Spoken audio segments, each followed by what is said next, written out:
Also, let's now speak to a political science expert on the back of the statement made by President Mahama on the commitment on the part of the party to ensure violence-free elections. On the line now is Dr. Edward Brenya, and he is political science lecturer at Kwame Nkrumah University of Science and Technology. Good afternoon, Dr. Brenya, and thanks for joining us here. Good afternoon. Well, so how important is the president's statement when it comes to, rallying the grassroots to stay away from violence?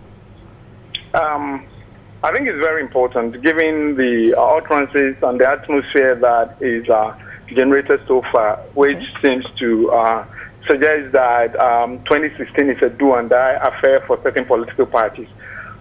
If you look at some of the utterances coming from some of the candidates and the political parties, it makes it look like they either have to win or Ghana deteriorates. And I think when you have things like that, then apart from the fact that the president is the ruling government who has the responsibility of ensuring that there is peace and tranquility after 2016, the president also has to, as the leader and a candidate, has to assure his supporters and sympathizers that it is important that they win through the ballot box, not through any violence. That even if they should be pushed, that their members should not, first of all, and I advise telling them that even when you are pushed, remember this is not a battle. That is an election, and we can only win through vote through the ballot box, and therefore, as a party, they are not going to take part in any violence, and I think it's very essential.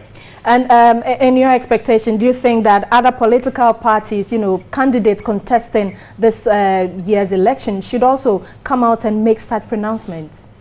Absolutely, absolutely. I think it's very essential that all the candidates and leaders of political parties should also make such pronouncements, which in a way will be an advice to their sympathizers and supporters that 2016 is about moving Ghana forward. It's about ensuring that we get the right type of leadership for Ghana. It shouldn't be turned into a battleground.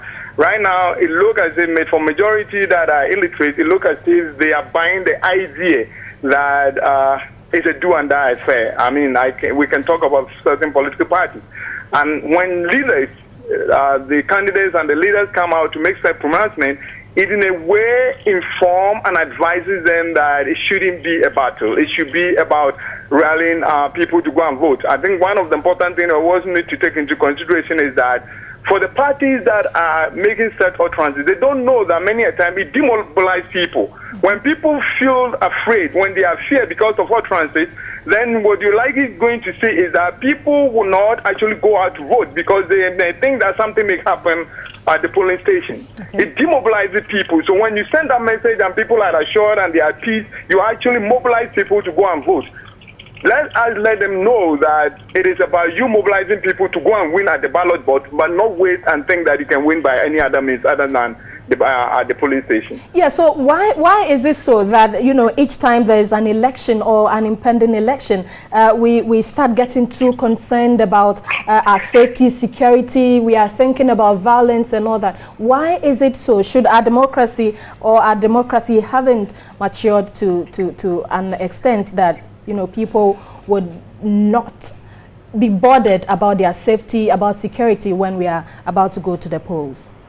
I think it's not really about the fact that people are not bothered about their security. It is about that sometimes people are not, if I can use this word, educated enough to realize that politicians are actually seeking for a position to lead the party. Sometimes people think that political opponents are enemies. I mean, we've grown from the days where opponents of football teams used to be enemies. Now we can live and laugh and watch matches and one lose. Even when we started with our democracy in the Fourth Republic, if you look at the history of our democracy, we've moved away from the active hatred, CPP, Matimu, and those things that we used to have in the past. Gradually, we are accepting each other, but we've not gotten there yet. There is that aspect of hatred. If we don't belong to the same ideology, if we are not from the same party, then we are enemies. That is where politicians have to help us and make us know that it is a game. It is something that you contest, at the end of the day, a winner must emerge. It doesn't mean that your political career is ended. It means that you have to do better at another time. So I think it is sometimes because of the utterances that come from the politicians that confuses people to think that they are enemies. But they should let them know that they are friends and that the best party win at the end of the day. There's a high level of mistrust.